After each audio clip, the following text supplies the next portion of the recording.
محترم ناظرین، السلام علیکم ورحمۃ اللہ وبرکاتہ۔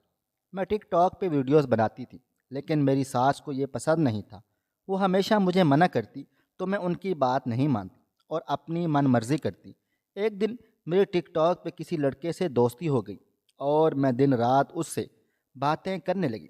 تبھی میری ساس نے مجھے ویڈیو کال کرتے ہوئے رنگے ہاتھوں پکڑ لیا تھا اور ایک ایسی بات کہی کہ میرے پیروں تلے سے زمین نکل گئی تھی۔ صبح کی روشنی چھاتے ہی میری آنکھوں میں نیند کے گہرے سائے دکھائی دینے لگے۔ اذان کی آواز سنائی دی تو میں نے سونے کا سوچا۔ اس سے پہلے کہ میں موبائل فون بند کرتی، اسکرین ایک بار پھر سے روشن ہوئی اور میں پھر سے مسکرا دی۔ اس کا دل شاید مجھ سے ابھی بھرا نہیں تھا، اس لیے بار بار اس کے پیغامات آ رہے تھے اور میں آنکھوں میں نیند لیے اس کے پیغامات کے جواب دے کر مسکرا رہی تھی۔ اسی دوران دروازہ بجا۔ میں حیران رہ گئی کہ اس وقت میرے کمرے میں کون آ سکتا ہے۔ اس سے پہلے کہ میں اٹھ کر کمرہ کھولتی، اسکرین پھر سے روشن ہوئی، جسے میں نے جلدی سے بجھا کر بند کر دیا اور جا کر انگڑائیاں لیتے ہوئے تھوڑی دیر بعد دروازہ کھولا تو سامنے ساس کھڑی تھی، جو مجھے دیکھتے ہی کہنے لگی کہ کیا کر رہی ہو؟ کب سے مجھے تمہارے زور زور سے ہنسنے کی آوازیں آ رہی ہیں۔ ان کی بات سن کر میں نے بھرپور ایکٹنگ کی اور کہنے لگی، آپ مجھ پر الزامات لگا رہی ہیں کہ میں رات کو دیر تک جاگتی رہتی ہوں، جبکہ میں تو ابھی نیند سے اٹھ کر آپ کے لیے دروازہ کھولنے آئی ہوئی ہوں۔ کیا آپ کو میری شکل سے نظر نہیں آ رہا؟ تب میری ساس نے زور سے کہکا لگایا اور کہنے لگی، تم بیوقوف کس کو بنا رہی ہو؟ مجھے تم ہرگز بیوقوف نہیں بنا سکتی ہو، میں تمہاری اصلیت سے واقف ہوں۔ اور اس کے بعد انہوں نے ایک ایسا جملہ کہا جسے سن کر میرے پیروں تلے سے زمین نکل گئی اور میں ہونکوں کی طرح انہیں دیکھنے لگی۔ میں کبھی سوچ بھی نہیں سکتی تھی کہ میری زندگی میرے ساتھ اس طرح کا مذاق کرے گی اور میں بری طرح پھنس جاؤں گی۔ میرا وجود زلزلوں کی زد میں آ گیا اور میں وہیں بیٹھ کر زاروں قطار رونے لگ گئی تھی۔ میری زندگی نے میرے ساتھ اس قدر گھناؤنا مذاق کیا تھا کہ میں بری طرح کانپ کر رہ گئی تھی۔ آنسو میری آنکھوں سے بہنے لگے اور میں اس وقت کو کوسنے لگی جب میں نے ان راہوں کو چنا تھا۔ کاش میں غلط راہوں پر نہ چلتی تو آج میرے ساتھ یہ سب کچھ نہ ہوتا۔ یہ میری اپنی غفلت تھی، یا شاید میرے اندر کہیں کوئی کمی موجود تھی جس کی بنا پر میں نے یہ قدم اٹھا لیا، اور اب میں بری طرح پچھتا رہی تھی۔ آنسو آنکھوں سے نکل رہے تھے اور میں ماضی میں کھو گئی تھی کہ کس طرح میں اپنی دشمن خود بن گئی اور اپنے پاؤں پر کلہاڑی مار کر اپنی زندگی کو کھلونا بنا دیا تھا۔ لیکن اب پچھتانے کے سوا کوئی چارہ نہ رہا تھا۔ میں اپنے والدین کی ایک اکلوتی بیٹی ہوں اور میرے 3 بھائی ہیں۔ ایک بیٹی ہونے کی بنا پر میں سب کی لاڈلی ہوں اور سب سے پیار وصول آج تک کرتی آ رہی ہوں۔ میں پڑھی لکھی بھی ہوں اور میں نے پڑھائی کی بنا پر کچھ عرصہ اسکول میں ٹیچر کی حیثیت سے جاب بھی کی۔ یوں مجھے ہر طرف سے تعریف سمیٹنے کی عادت تھی، اور اگر کوئی میری تعریف نہ کرتا بلکہ مجھے آئینہ دکھاتا تو میں بری طرح برا مان جاتی تھی۔ یہ شاید میرے اندر سب سے بڑی خامی تھی جس نے میری زندگی کو مذاق بنا کر رکھ دیا، اور آج میں اس نہج پر آ کر کھڑی ہو گئی ہوں کہ آگے میری کھائی ہے اور پیچھے گہرا کنواں۔ ایک قدم آگے بڑھاؤں گی تو زندگی کا خاتمہ ہے۔ حالانکہ میری زندگی ایسی نہیں تھی، بہت حسین اور شہزادیوں والی زندگی تھی۔ میرے والدین نے میری ہر خواہش پوری کی، کبھی کسی خواہش کا منع نہیں کیا تھا، بلکہ منہ سے نکلنے سے پہلے ہر چیز میرے سامنے حاضر ہو جاتی۔ اس قدر شہزادیوں والی زندگی کی تو ہر لڑکی خواہش کرتی ہے، جبکہ مجھے بغیر خواہش کے یہ زندگی اللہ تعالیٰ نے عطا کی تھی۔ میں اس نعمت کی قدر نہ کر سکی اور نہ صرف اپنا نام ڈبویا بلکہ اپنے والدین کی عزت کو بھی خاک میں ملا دیا۔ جب 20 سال کی عمر میں قدم رکھا تو والدین کو فکر ہونے لگی کہ اب مجھے اپنے گھر کا ہو جانا چاہیے۔ انہوں نے میرے لیے بے شمار رشتے دیکھے، لیکن مجھے کسی نہ کسی میں کوئی نہ کوئی خامی ضرور نظر آ جاتی۔ یوں پورے 22 سال تک میں رشتوں کو ٹھکراتی رہی، اور آخر کار 23 سال کی عمر میں مجھے ایک رشتہ پسند آ گیا تھا جو ہو بہو میری خواہش کے مطابق تھا۔ نند کی کوئی جھنجھٹ نہیں تھی، سسر تھے ہی نہیں، ساس اکیلی تھی، بیوہ تھی، اور ان کا بیٹا اکلوتا تھا۔ اس قدر چھوٹا خاندان ہی مجھے پسند تھا، اور میں نے اسی قسم کے خاندان کا خواب دیکھ رہا تھا جہاں میں اکیلی ہو کر راج کروں گی، کیونکہ میری فطرت میں حکمرانی پہلے سے موجود تھی۔ والدین سے میں نے کہہ دیا کہ شادی کروں گی تو اسی لڑکے سے کروں گی، ورنہ کسی اور سے نہیں کروں گی۔ میرے والدین نے میری بات مان لی اور میرے رشتے کی بات چلائی۔ یوں انہوں نے بغیر کسی تردد کے میرا رشتہ قبول کر لیا تھا، کیونکہ ایک تو میں کافی حد تک خوبصورت تھی، دوسرا ذہانت بھی مجھ میں کوٹ کوٹ کر بھری ہوئی تھی، اور یہ دونوں چیزیں مجھے دوسری لڑکیوں کے مقابلے میں زیادہ ممتاز بناتی تھیں۔ اس لیے انہوں نے بلا چوں چرا کیے مجھے قبول کر لیا، اور 1 مہینے کے اندر منگنی ہونے کے بعد میں رخصت ہو کر اپنے شوہر کے گھر آ گئی تھی، یعنی اپنے سسرال میں رہنے لگی۔ میرے شوہر بہت اچھے مزاج کے مالک تھے، وہ میری خوبصورتی کے دیوانے تھے۔ ان کی بہت اچھی نوکری لگی ہوئی تھی جس سے وہ اچھا خاصا پیسہ کماتے اور مجھے بھی اچھا خاصا خرچہ دیتے تھے۔ مجھے تو میرے خوابوں کی زندگی کے مماثل زندگی ملی ہوئی تھی۔ مجھے بھلا اور کیا چاہیے تھا؟ میں سمجھتی تھی کہ میری زندگی مکمل ہے، لیکن مجھے نہیں پتہ تھا کہ میری زندگی میں آگے میرے لیے ایک بہت بڑا طوفان چھپا ہوا ہے، جس کی آمد کا مجھے قطعاً طور پر اندازہ نہ تھا۔ شاید اندازہ ہو جاتا تو میں غلط راہوں پر جانے سے بچ جاتی اور اپنی زندگی سنوار لیتی، اپنی خوشگوار ازدواجی زندگی کو بچا لیتی، لیکن بہت دیر ہو چکی تھی اور میں ہاتھ ملتی رہ گئی۔ شادی کے 6 مہینے بعد ہی میرے شوہر نے مجھ پر ایک ایسا دھماکہ کیا اور میں انہیں دیکھ کر رہ گئی۔ انہوں نے مجھے بتا دیا کہ انہوں نے دبئی میں ایک جاب کے لیے اپلائی کر رکھا تھا۔ پورے 1 سال پہلے انہوں نے اپنے کاغذات جمع کروائے تھے، اور آج پورے سال کے بعد انہیں جاب مل گئی ہے۔ وہ دبئی جا رہے ہیں۔ ان کے یہ بات سن کر میں رونے لگ گئی تھی اور ان کے سامنے ہاتھ جوڑ دیے کہ وہ مجھے یہاں پاکستان میں اکیلا چھوڑ کر دبئی نہ جائیں، میں تو پاگل ہی ہو جاؤں گی۔ مجھے ان کے ساتھ کی بہت زیادہ عادت تھی۔ ساس نے جب میرا یہ واویلا سنا تو مجھے ڈانٹ دیا اور کہنے لگی، کیا ہو گیا ہے بی بی؟ وہ نوکری کے لیے جا رہا ہے۔ یہ نوکری اس کا برسوں کا خواب تھی، اور اب تم اس قدر شور مچا کر اس کی راہ میں روڑے اٹکانا چاہتی ہو۔ تمہیں نہیں معلوم کہ یہ اس کا خواب ہے؟ تم اس کے خواب کے بیچ میں نہیں آ سکتی ہو۔ میں ہرگز تمہارا یہ واویلا برداشت نہیں کروں گی۔ پچھلے 6 مہینوں سے گھر میں تمہاری حکمرانی دیکھ رہی ہوں۔ میں خاموش ہوں، کچھ بھی نہیں کہہ رہی ہوں، لیکن اس بار میرے بیٹے کی ترقی کا سوال ہے۔ اس کی زندگی کی یہ سب سے بڑی خواہش تھی جو پورا ہونے جا رہی ہے، تو تمہیں اسے سپورٹ کرنا چاہیے، بجائے اس کے کہ تم رونا دھونا کرو۔ اسے خوشی سے رخصت کر دو۔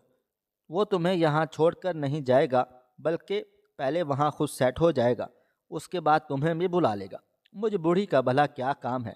میں آج ہوں، کل نہیں ہوں۔ تم دونوں کی بہتری کے لیے ہی تو وہ جا رہا ہے، تاکہ تمہارا مستقبل سنور جائے۔ اس لیے خوشی خوشی اسے الوداع کرو، اور رونا دھونا چھوڑ کر اس کے لیے خصوصی دعا کرو۔ اپنی سانس کی ڈانٹ پہلی دفعہ سن کر مجھے بالکل بھی اچھا نہیں لگا تھا، لیکن پھر مجھے دل پر پتھر رکھ کر اپنے شوہر کو دبئی جانے کے لیے الوداع کرنا پڑا، اور یوں میں گھر میں اکیلی رہ گئی تھی۔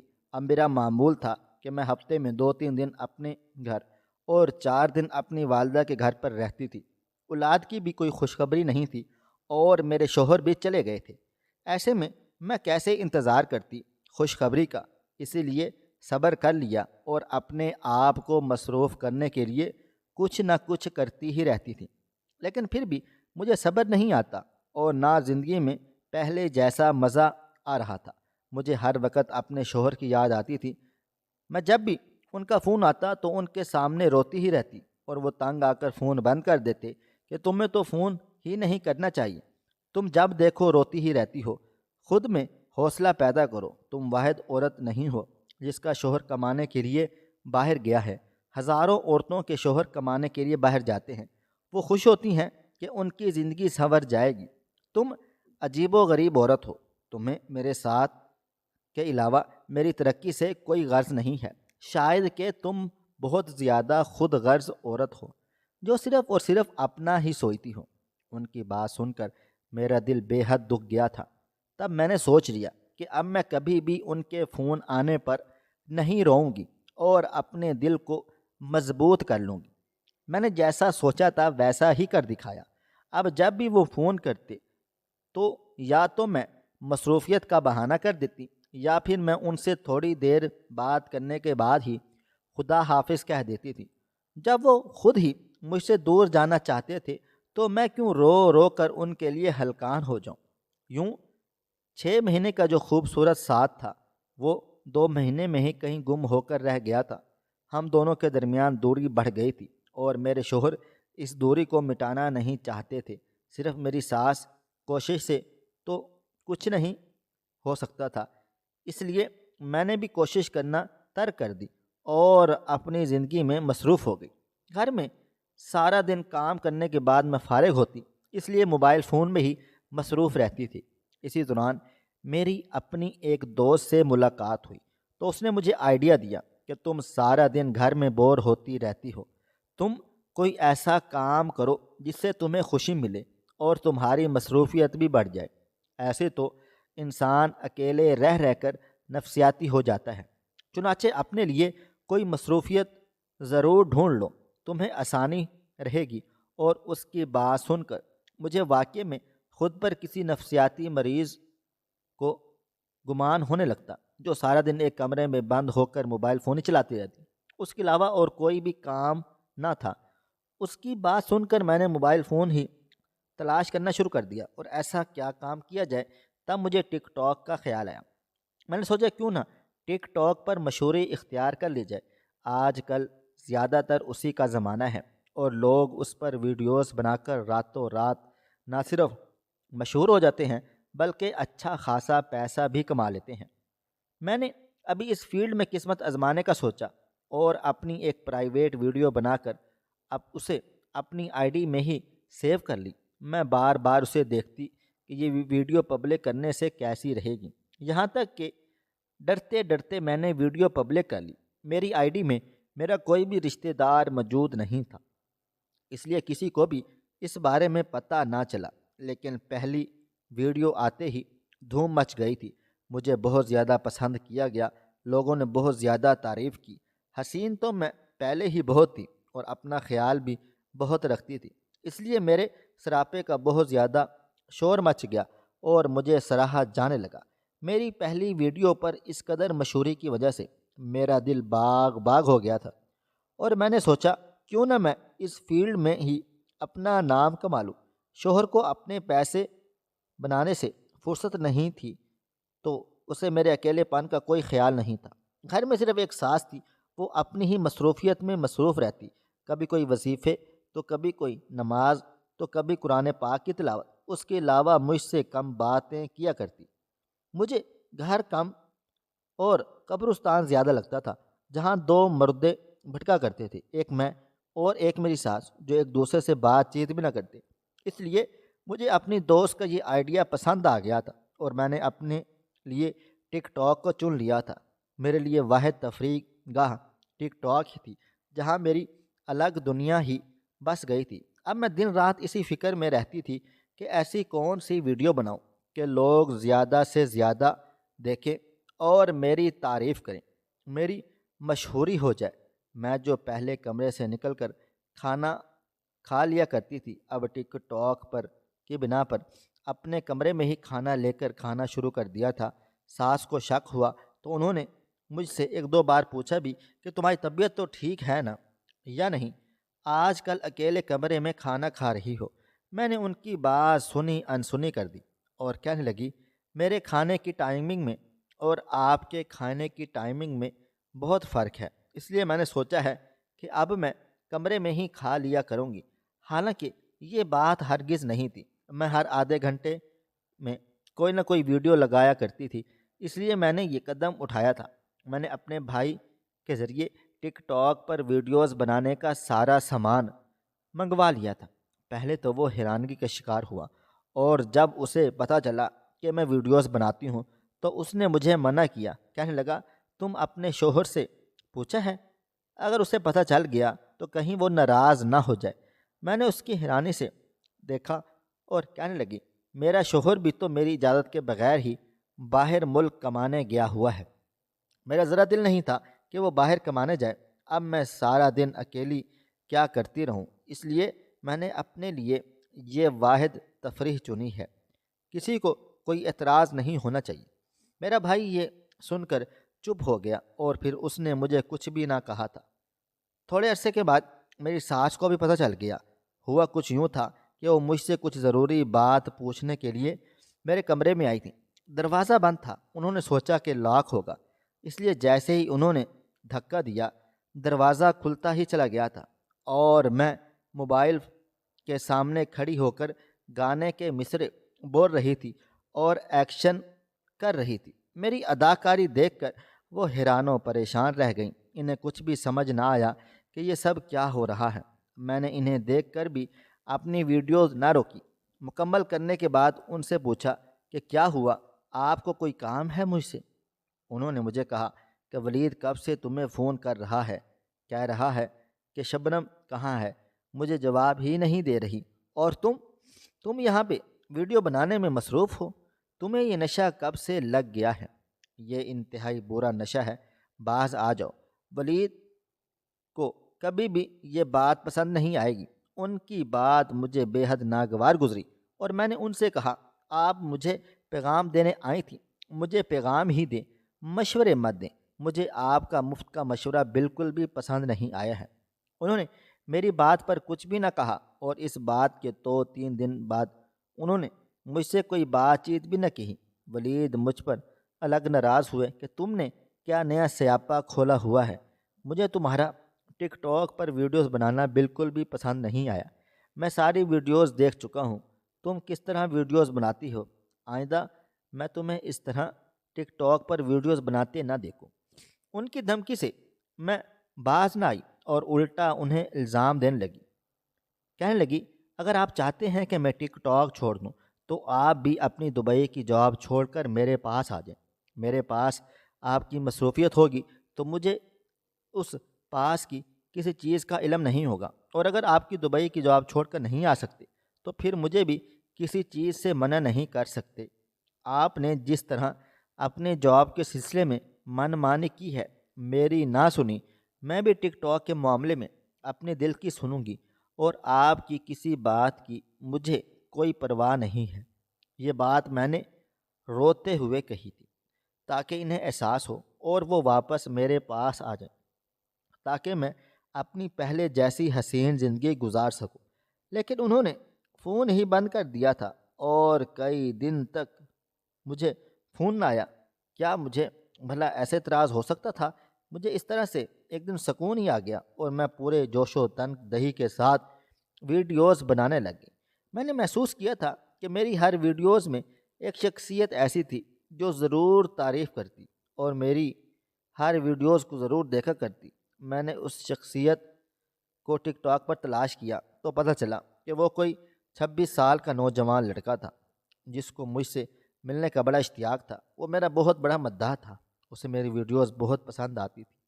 اس کے کومنٹ سے پتہ چلتا تھا کہ میری کوئی بھی ویڈیوز مس نہیں کرتا اور ہر ویڈیو کو ضرور دیکھتا ہے، یہاں تک کہ ہر ویڈیو پر حوصلہ افزائی کے الفاظ میرا سیر و من خون بڑھا دیتے۔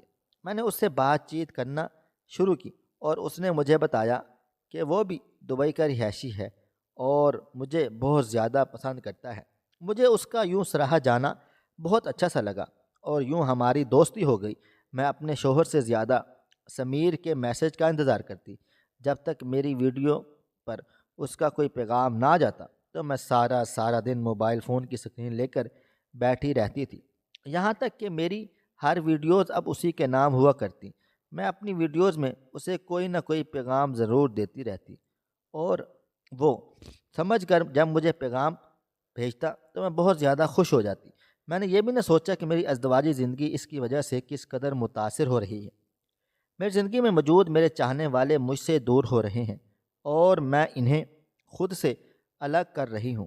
مجھے تو بس سمیر کے نام کی لت لگ گئی تھی۔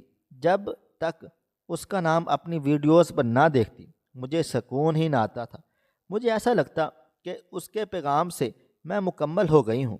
اب میری اس سے دوستی اس حد تک بڑھ گئی ہے کہ صبح شام دوپہر میں ہر وقت اس سے باتیں کرنے لگی تھی۔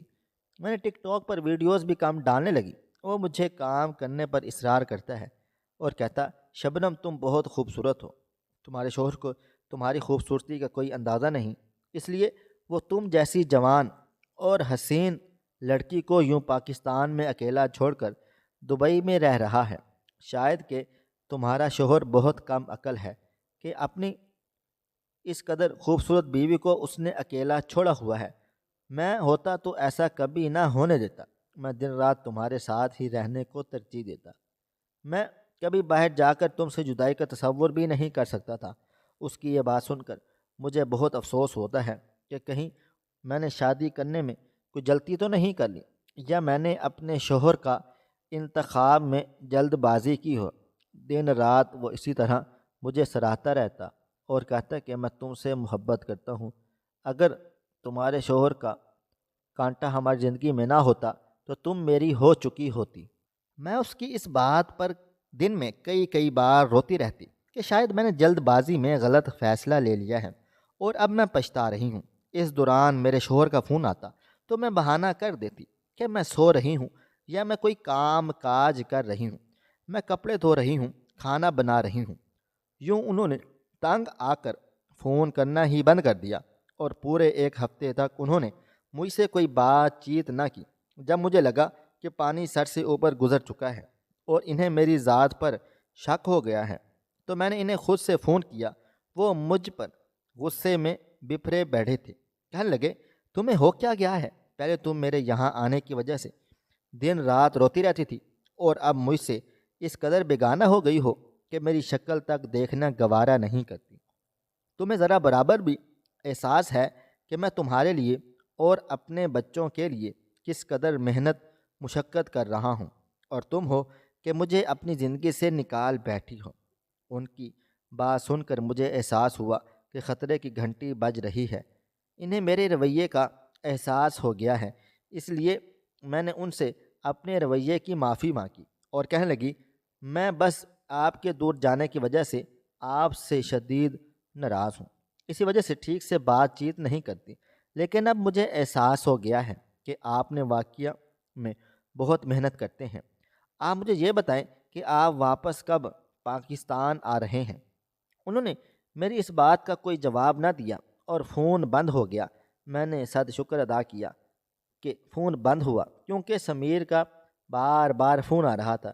اس کے فون پر میں کھل اٹھتی اور ساری رات اس سے باتیں کرتے گزرتی رہتی، یہاں تک کہ وقت گزرنے کا احساس ہی نہ ہوتا۔